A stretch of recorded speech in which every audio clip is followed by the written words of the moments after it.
Odd leg caliper. Already এই ক্যালিপারটার নাম আমরা ওয়ার্কশপে তো শুনেছি ইউজ করার জন্য কোথায় ব্যবহার করা হয়। তো নামটাতে একটু ভালো কনসেন্ট্রেশন করি। ক্যালিপার গ্রুপেরই একটা পার্ট। অড লেগ, এই অড কথাটার অর্থ কি? অড কথাটার অর্থ হলো কিছু ভিন্ন টাইপ। একই রকম হলে তাকে তো বলা হতো একই রকম, বাট অড লেগটা, লেগ যে পজিশন, সেই লেগ পজিশনটা একটু সমস্যা আছে। কেমন সমস্যা একটু আমরা দেখে নিই আগে। তো এই অড লেগ ক্যালিপার আমরা যদি দেখি, তাহলে অড লেগ ক্যালিপার প্রধানত ইউজ করছি আমরা মার্কিং করার ক্ষেত্রে। অড লেগ ক্যালিপারটাকে প্রধানত ইউজ করব এখানে অলরেডি মার্কিং করার ক্ষেত্রে ব্যবহার করছি। লেআউট ওয়ার্ক, ওটাও মার্কিং এরই একটা নাম। তো বৃহত্তর কাজ করা বা কোনো ইঞ্জিনিয়ারিং ড্রয়িংকে যখন মেটাল শিটে ট্রান্সফার করা হয় তখন সেই কাজটাকে বলা হয় লেআউট ওয়ার্ক। ওকে, তো দিস ক্যালিপার্স আর অলসো নোন অ্যাজ, এইটা একদম ভিভিআই, আমি স্টার দিয়ে দিচ্ছি already star, hermaphrodite caliper. Hermaphrodite caliper, ঠিক আছে। হার্মোফ্রোডাইট ক্যালিপার একটা নাম হলো। 2 নম্বর নামটা হচ্ছে জেনি ক্যালিপার, এটা 2 নম্বর নাম হলো। 3 নম্বর নাম দেখো leg and point caliper, leg and point caliper, এটা 3 নম্বর নাম হলো। তাহলে এর নামটা হচ্ছে অডলেগ ক্যালিপার, নাম ছিল, আমরা দিয়েছিলাম তাকে, টুলসটাকে পড়ছিলাম অডলেগ ক্যালিপার হিসাবে, কিন্তু তার 3টে আলাদা আলাদা নাম পেলাম। সবার প্রথম যেটা হচ্ছে হার্মোফ্রোডাইট ক্যালিপার, 2 নম্বর নাম হলো এর জেনি ক্যালিপার, 3 নম্বর নাম হলো leg and point caliper. Leg and point caliper কেন, তার স্ট্রাকচার বলে দেবে লেগ অ্যান্ড পয়েন্ট ক্যালিপার। এইবারে আমরা একটু দেখে নিই ক্যালিপারটা কেমন। দেখো ক্যালিপারটা ঠিক এইভাবে, এইটা, এই যে এখানে আমরা ডান দিকে একটা ছবি দেখছি পুরো একই রকম। তো এটা আমরা রিভেট দিয়ে জয়েন্ট করা আছে, এটা অলরেডি রিভেট জয়েন্ট করা আছে। তো রিভেট জয়েন্টের জন্য এই জয়েন্টটার নাম আমরা দিচ্ছি কি না, ফার্ম জয়েন্ট। এই এটার আমরা নাম দিয়েছি ফার্ম জয়েন্ট। ওকে, আর কি না, এর একটা লেগ পার্টকে ভালো করে লক্ষ্য করো, একটা লেগ বেন্ড করা আছে, একটা লেগকে বেন্ড করা আছে, আর একটা লেগ পুরো সুচলো ডিভাইডার পয়েন্টের মতন, ডিভাইডার পয়েন্টের মতন আর একটা লেগ। তাই এই যে লেগ দুটোর অবস্থান পুরো ভিন্ন রকম, তাই একে বলা হচ্ছে অ্যাকচুয়ালি অড, তাই একে বলা হচ্ছে অড। একটা হচ্ছে বেন্ড আর একটা হচ্ছে স্ট্রেট এবং সুচলো, ঠিক আছে। এইবারে এই জয়েন্টের উপর ডিপেন্ড করে আমরা 2 প্রকারের জেনি ক্যালিপার মার্কেটে দেখতে পাবো। এটা তো একটা দেখলাম, এটাকে আমরা বলছি ফার্ম জয়েন্ট। আর একটা দেখো নিচে ছোট্ট করে দেওয়া আছে, এইটা হলো স্প্রিং জয়েন্ট, এইটা হলো স্প্রিং জয়েন্ট। এবারে স্প্রিং জয়েন্ট আমরা গত ক্লাসে জেনেছি সবসময় স্প্রিং জয়েন্টের অ্যাটাচমেন্টের টুলস মোর অ্যাকিউরেট হয়। কিছুই না, এর এই পার্টটা দেখো বেন্ড আছে আর এই পার্টটা হচ্ছে স্ট্রেট, অর্থাৎ এইটা ডিভাইডার পয়েন্ট আর এইটা হচ্ছে বেন্ড পয়েন্ট। যেহেতু এখানে নাট এন্ড স্ক্রু দিয়ে আমরা অ্যাটাচমেন্ট করেছি তাই এটাকে ফাইন অ্যাডজাস্ট করা যায়। মেজারমেন্টকে ফাইন অ্যাডজাস্ট করতে আমরা এই জিনিসটাকে ব্যবহার করতে পারবো।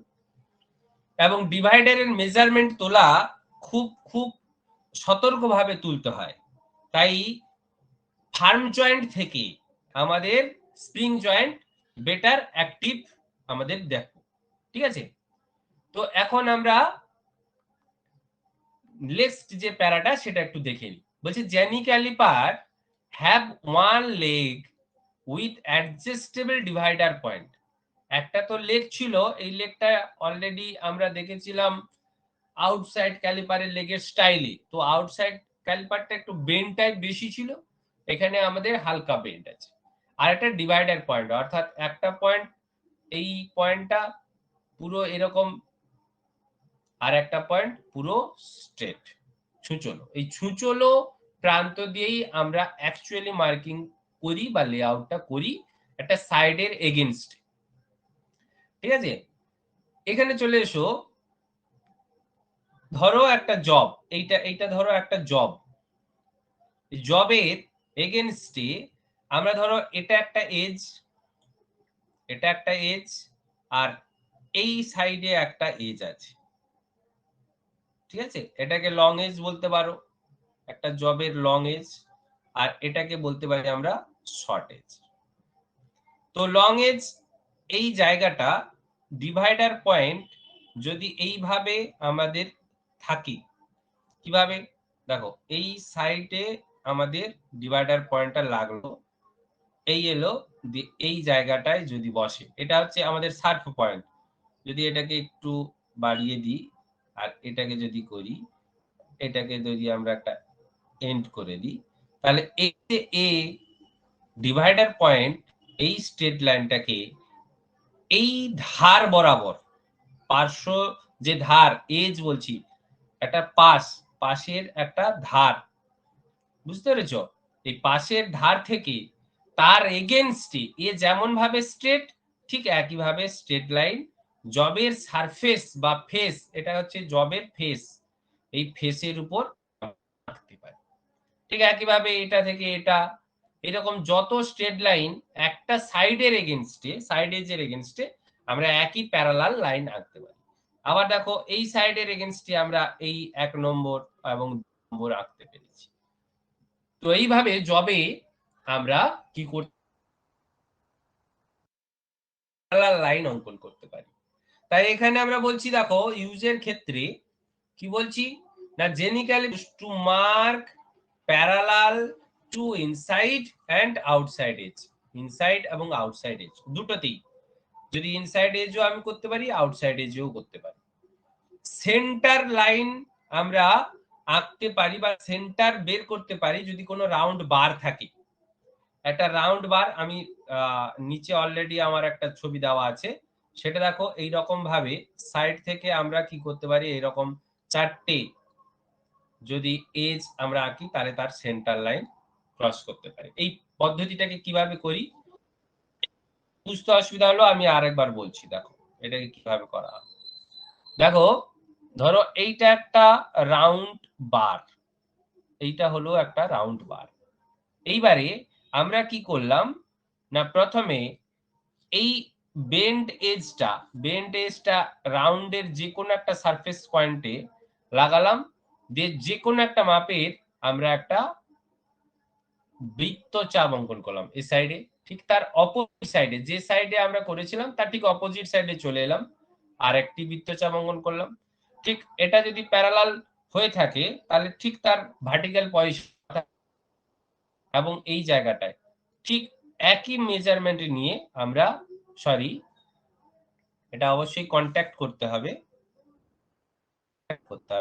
এরকম আমরা করতে পারি। তাহলে এই চারটে বৃত্তচাপ যে জায়গায় কন্ট্যাক্ট করলো, সেই যে পয়েন্টস গুলো, সেই পয়েন্টস গুলোকে আমরা যদি মিলিয়ে দিই, এরকম এইটা পয়েন্ট আর এই পয়েন্টটা মিলিয়ে দিই, তাহলে দেখো যে মাঝখানে যে মিডল পয়েন্টটা এলো, জাস্ট এইটাই হলো তার সেন্টার, এটাই হলো তার সেন্টার, এই বার, রাউন্ড বারের সেন্টার। এটা আমরা করতে পারি। ঠিক আছে, তো সেটা আমরা একটু দেখে নিই। নিচে দেখো একটা ছবি, এই ছবিটাকে দেখা যাচ্ছে কি, এই ছবিটা দেখতে পেয়েছিস? দেখো আমরা ভাইসে রাউন্ড জব বেঁধে নিয়ে ঠিক একই ভাবে আমরা এই চারটে বৃত্তচাপ অঙ্কন করে ঠিক ডায়াগোনাল, এই পয়েন্ট থেকে ঠিক এদিক থেকে এই পয়েন্ট, এই পয়েন্টটা, এদিক থেকে এই পয়েন্ট আমরা দাগ কাটতে পারি, এখানে যেখানে বসে, পার্টিকুলার মানে নেই, পট করে এই যে কন্টাক্ট পয়েন্ট গুলোকে যোগ করে দিতে হবে। করে দিলাম, এদিক থেকে একটা কন্টাক্ট আমরা ডায়াগোনালি যোগ করে, এবার যে মিডল পয়েন্ট উৎপন্ন হলো ওটাই হলো এই রাউন্ড বারের রাউন্ড বারের সেন্টার। তাহলে সেন্টার কিভাবে নির্ণয় করা যাবে অলরেডি বুঝতে পারলে জেনি ক্যালিপারের সাহায্যে। হ্যাঁ স্যার। আরেকটা যেটা দেখলাম একদম 1 নম্বর যে পার্ট আমরা তুলবো কিভাবে, এই তোলাটার কাছে কতটা এরর হয় সেটা আমি ছবিটা দিয়েছি, এই ছবিটা একদম ডান সাইডের যে ছবিটা দিয়েছি 2 নম্বর ছবিটা, সেখানে চলে এসো। ভালো করে দেখো এই জায়গাটায় স্কেল যেখানে স্টার্ট হয়, স্টার্টিং এরিয়া, এই স্টার্টিং এরিয়া অনেকের দেখবে এই জায়গা থেকে স্টার্ট, তো অনেকের এতটা গ্যাপ দিয়ে এখান থেকে পরপর পরপর পরপর কেটে এখানে তোমাকে 1 সেন্টিমিটার দেওয়া আছে, মানে এখানে অহেতুক একটা ছাড় এইটুকু দিয়ে দিয়েছে, অর্থাৎ কাটিং এর ভুল আছে, এই সিটটা কাটিং ভুল করা আছে। তো আমরা যখন অডলেগ ক্যালিপারের মাপ এই কাটিং থেকে এতটা নেব, নিচ্ছি হয়তো আমি 20 মিলিমিটার নিলাম, কিন্তু অ্যাকচুয়ালি দেখো অ্যাকচুয়ালি এইখানে সামান্য যে মার্কিং এর ভুল আছে বা এক্সট্রা যে সিড আছে, যদি সেটা 1 মিলিমিটারেরও গ্যাপ হয়, তাহলে আমি নিচ্ছি 20 কিন্তু অ্যাকচুয়ালি হচ্ছে সেটা 21। বুঝতে পেরেছো? তাই স্ট্যান্ডার্ড স্টিল রুল অবশ্যই ইউজ করতে হবে, এবং এই এজ পয়েন্টটা ডিরেক্টলি যেন বেন্ড এন্ড কন্ট্যাক্ট করে, এইটা একটু ভালো করে মাথায় রাখতে হবে। প্রপারলি ভার্টিক্যাল পজিশনে রাখতে হবে। কতগুলো নিয়ম বললাম, ফার্স্ট হচ্ছে কন্ট্যাক্ট পয়েন্টটা যেন স্টিল রুলের এজে অবশ্যই ভালোভাবে লাগে। 2 নম্বর পয়েন্ট হচ্ছে ভার্টিক্যাল পজিশন, একটু আমরা এদিকে হেলিয়ে দিতে পারি, এদিকে হেলিয়ে দিয়ে মাপটা তুলতে পারি, ওরকম না। এবং ডিভাইডার পয়েন্টটা যেন যে মেজারমেন্টকে শো করতে চাইছি সেই মেজারমেন্টটাতে যেন টাচ করে, এবং তাকে বারবার করে চেক করে নিতে হবে, তবে এই ডিস্টেন্সটা সেই মেজারমেন্টকে শো করবে। আদারওয়াইজ সব মেজারমেন্ট কিন্তু যে আমরা স্টিল রুল থেকে তুলবো ডিভাইডারকে, ভুল হয়ে যাবে। কারণ আমরা অলরেডি জানি ডিভাইডার হচ্ছে একটি ইনডিরেক্ট টুলস, আমরা প্রথমের দিনই পড়েছিলাম ইনডিরেক্ট টুলস। ইনডিরেক্ট ডিরেক্ট কি জিনিস পড়েছিলাম আমরা, তাই না? কি পড়েছি তো, এ সরাসরি মাপ তুলতে পারে, তাই একে সাহায্য নিতেই হবে স্ট্যান্ডার্ড স্টিল রুলের। তাই স্ট্যান্ডার্ড স্টিল রুল থেকে মাপ তুলবে, তো ওই তোলার সময় যদি ভুল হয়ে যায় তাহলে কিন্তু সমস্ত জায়গায় ভুল হয়ে যাবে। এটা একটা জিনিস। আরেকটা জিনিস যেটা দেখো আমরা দ্বিতীয় স্ট্যান্ডাতে বলছি ক্যালিপার আর অ্যাভেলেবল, ক্যালিপার যে পাওয়া যায় মার্কেটে তার লেগ পজিশন, যে লেগ পজিশনটা এখানে আমরা বারবার এই ছবিটাতে দেখছিলাম, এই লেগ পজিশনটা বেন্ড লেগ তো হয় অথবা হিল টাইপ হয়। এই হিল টাইপ কেমন দেখো, এই জবে এই জায়গাটায় আমার এজ ছিল তাই আমি বেন্ড লেগ ব্যবহার করছি, এই জায়গাটায়ও বেন্ড লেগ ব্যবহার করব, কিন্তু জবে যদি কোনো একটি পার্টিকুলার স্থান উঁচু হয়ে থাকে, দেখো এই যে জবটা এখানে আমি 3 নম্বর ছবিতে চলে আসছি, 3 নম্বর ছবিতে চলে এসো, পার্টিকুলার ওই রকম যদি এজ থাকে, দেখো এইখানে জবের মাঝখানেই একটা এজ আছে, দেখেছো উঁচু স্থান, তাহলে এখানে আমরা দেখো এই রকম হিল বের করবো, এই দেখো এই রকম টাইপের হিল, তো এইটাকে বলা হচ্ছে হিল টাইপ ডিভাইডার বা অডলেগ ক্যালিপার। ডিভাইডার তো ভুল বললাম আমি, হিল টাইপ অডলেগ ক্যালিপার।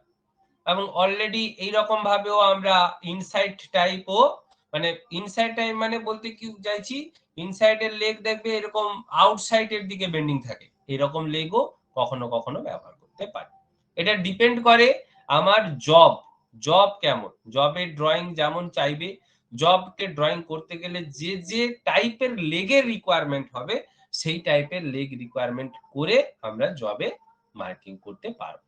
তাই আমাদের মার্কেটে দুটো ধরনেরই পাওয়া যায়, বেন্ড টাইপ লেগও পাওয়া যায় এবং হিল টাইপ লেগও পাওয়া যায়।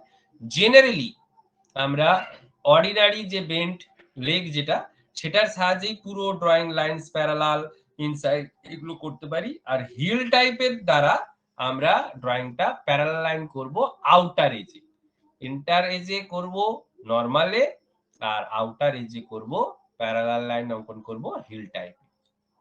বুঝতে পেরেছো?